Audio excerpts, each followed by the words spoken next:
I know I told myself I wouldn't fall for another Secret Lair, and then Wizards keep bringing out quite good Secret Lairs. They kinda shut up and take my grill. So here we are again. Let's look at what's in the Secret Lair before I regret anything.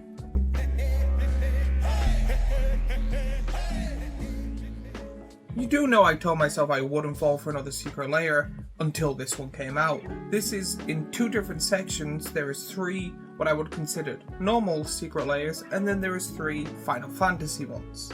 But Wizards combine fine art, really cool monsters, and a Final Fantasy's theme, which is majority of where I would like my money to go. But I was lucky when it came to this. The Final Fantasy set sold out really fast, so I didn't actually buy any, but I'm still making a video talking about is it worth it. We will look through all the cards in each individual drop in this Super Summer Drop 2025. Going through some Fever Dream cards to the Final Fantasy beautiful art that we expect from them. So let's break this down to see if it is worth emptying your wallet, or is this just a fancy JPEG. But really quick before we jump into the chaos. If you like what I do here and want to support the channel, please check out my merch. I've got t-shirt themed clothes and hoodies for people to enjoy that are really soft and colourful. So if you like what I do and want to grab something cool and support the channel, first like and subscribe and do all that other stuff, watch more of my videos, and secondly if you want to buy yourself something nice, there is my little merch store. There's a link down below, but let's get back onto the video. Kicking things off with the first one, a artist series. This artist is called Phil Fogel. If you enjoyed the chaotic energy, you've probably seen his whimsical and weird art before. When it comes to Secret Lair, the cards that are included are Goblin Bombardment, Orcish Lumberjack, Constant Mist, Song of the Dryads. This drop is mainly for Gruul players, in my personal opinion. All the cards are either red or green or a combination of both. These are quite powerful cards with lots of personality. It's not just silly cards, they're playable silly cards. We're getting really good commander staples, also a lot of nostalgia, and then the art is really weird and cool in my personal opinion. I think this Secret Lair is a slam dunk. It's got great cards, great art, powerful and nostalgic cards, which is great for anyone that has a deck that has these in, or a Gruul deck that they would like to make themselves. And the art is also weird, but also interesting in a good way. Next up is the most visually chaotic out of them all in my opinion, and it's featuring Emiri Sakabashira. Hopefully I'm saying that right, and probably not. Again, not the best when it comes to names. When it comes to these, they are quite colourful. They come in foil and non-foil, and in a weird, bizarre energy that comes with them. It's like you're walking into a abstract dimension full of spirits and weird machines. It's like magic meets museum. When it comes to the cards, you get a choice of Consecrated Sphinx, Resculpt, Mirage Mirror, Scion of Draco. This one's a statement piece. I can see a lot of people buying it because they love the art style. I think the card selection is a bit meh and weak in my opinion. However, I can see a lot of people loving this Secret Lair. This, in my personal opinion, is on the weaker end of the Secret Lair. However, a lot of people that like that type of art style, because it kind of reminds me of like the, like, definitely I'm wrong here, but like the 80s Japanese comics and stuff, could potentially be buying this card, but I don't see it doing well in America and most of Europe. Then we're on to the last one out of the main categories that's not Final Fantasy, and this one is The Art of Frank Frazetta, the second exhibition.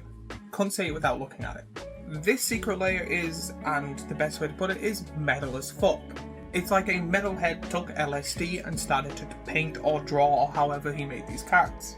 This is the type of art I would expect to see in a museum more than anything else. They're absolutely beautiful, amazing arts, and the cards you get are Deadly Dispute, Murderous Rider, Zulaport Cutthroat, Abbreviated Assault, Desperate Ritual. I think this is a fine Secret Lair that is a good mixture of amazing art and playable, usable, and quite powerful cards. But for how much you're paying, I would have probably picked more better and expensive cards, but I know they don't do the secondary market prices, they just pick cards they like. I say if you're a Final Fantasy lover or a Metalhead lover or something like that, this will have been bought by many people. I do think out of the three that this one is probably the best. But again, opinions is depending on each person. But now we're swapping swords and sorceries to crystals and chocobos, because now we're diving into the Final Fantasy portion of this Secret Lair. When it comes to this, there is 3 in total that are crossovers, and each one has its own focus. The first one we're going over is Secret Lair X Final Fantasy Game Over. Game Over is all about the final act. Those apocalyptic moments where the game's about to end and it's very, very intense. This drop delivers some of the most dramatic moments in Final Fantasy, but also really cool and powerful cards from Magic the Gathering. When it comes to this, there's actually 2 versions of the Secret Lair, and it is the same for all the Final Fantasy ones. You get a choice of English or Japanese, or both if you decide to buy both. When it comes to Secret Lair, you get cards just like Day of Judgment as Cypra's Punishment, Temporal Expansion as Absorb into Time, Toxic Deluge as Merciless Poisoning, Praetor's Grasp as Unseat the Usurper, Star of Extinction as Meteor Fall. This drop is pure cinema. The flavour is on point, and the art just sells as drama, big, bold, end of the world type stuff. And then also card-wise, it's a powerhouse. Toxic Deluge and Day of Judgment are such beautiful and powerful cards, and even those 2 alone are really worth considering when it comes to buying this Secret Lair. When it comes to this, if you are a Final Fantasy fan, I say you would want to buy all 3 of them in English and Japanese, no matter what cards they were. Which then brings me to the next one, being Secret Lair and Final Fantasy Grimoire. This one is for the mages and the people that like picking the summoners class. Each of these cards pick a main character and their signature spell, I think. And it's some of the prettiest crossover stuff I've seen in a good while. When it comes to these, again, the cards come in English or Japanese, and the cards are Prismatic Ending as a Huma's Holy Mage, Cyclonic Rift as Hope's Arrow Magic, Dawn as Necrotith's Death Magic, Lightning Bolt as Vivi's Thunder Magic, Heroic Intervention as Aether's Courage Magic. These are pure gold. The artwork is amazing, them all being spells from mainline characters, because even I'm not a big Final Fantasy fan and I know some of these cards and the characters playing them. It is a really good reference point. And cards that, if you have 5 or more decks, probably will be played in at least 1 or 2 of them. If you are a die-hard Final Fantasy fan that is into mages and stuff, this is the perfect Secret Lair for you. It is 5 top tier cards with 5 top tier spells and 5 top tier arts. As someone that's not a Final Fantasy enthusiast, I just think it's cool. I would possibly buy this Secret Lair if I could have got my hands on it. And then the final Secret Lair of them all, and also the Final Fantasy one, which is Secret Lair X Final Fantasy Weapons. This is going to be the flashiest drop of them all, with great artwork and a lot of weapons, mainly because it's called Weapons. One thing Final Fantasy is known for is its weapons and the use of them, rather it being blades or magical items themselves. Whether if it's a legendary sword, a heavy item, or just small little boots. Final Fantasy has lots of clothing and magical items. And with all of them, these come in English or Japanese, but the card selection is Staff of the Storyteller as Yuma's Sending Staff, Blade of Selves as Clive's Invictus Blade, Umazura's Jit as Cloud's Buster Blade, Colossus Hammer as Giga's Dark Hammer, Sword of Truth and Justice as Tidus's Brotherhood Sword. This drop is the biggest flex in my opinion out of them all. It has the classic weapons and also great equipment. Plus I always love whenever a Sword of Blank and Blank is in. All of these cards are very, very commander heavy played. So buying this, you will use them at some point. Even if you don't like Final Fantasy and you don't have a handful of these cards, it's still great because again, they go well in majority of decks. But the main focus when it comes to all 3 of the Final Fantasies is if you are a collector. Because I think these are going to be quite hard to get in the future, So if you are a collector of Final Fantasy cards, this would be probably one of the biggest and hardest things to get, other than the Golden Chocobo.